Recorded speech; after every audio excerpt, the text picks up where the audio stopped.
Canada's Prime Minister is meeting with the head of the African Union today, and it's expected Stephen Harper will be urged to join an international military mission to Mali.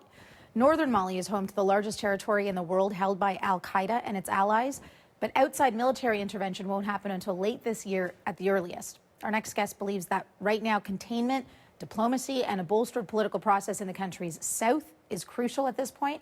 So for more, we turn to the director of the Atlantic Council's Africa Center. Pham joins us from Washington.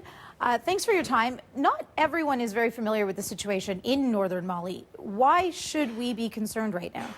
Well, as you mentioned, Reshmi, what's happened in the last 9 months in northern Mali is what started out as a fight for greater local autonomy was hijacked by al-Qaeda's local affiliate, al-Qaeda in the Islamic Maghreb, the same organization that was responsible for the kidnapping of Ambassador Fowler several years ago, and their local allies, and they've now seized control of an area roughly the size of France and imposed their harsh version of Islamist law on the population there, and are attracting fighters not just from across Africa and even the Middle East, but recently there were 2 Americans indicted for trying to travel from the United States over to join them and receive training there in northern Mali. And so how did it get this way in just 9 months?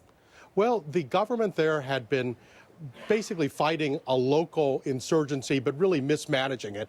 And then last March, a military coup in the capital of Bamako overthrew the elected government. And from there, things went in a downhill spiral, egged on by weapons flowing from Libya, former Gaddafi arsenals, as well as the money that al-Qaeda had been making in this region from its involvement in kidnapping for ransom, as well as associations with drug dealers. Okay, so when we talk about military intervention, we're talking about the space of the size of France, as you put it.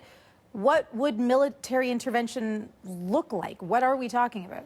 Well, that's the problem. The United Nations has approved an African plan that was submitted to it, but the plan really is neither credible nor sustainable. It calls for 3,300 African troops to somehow reconquer and occupy an area the size of France. That's at best delusional.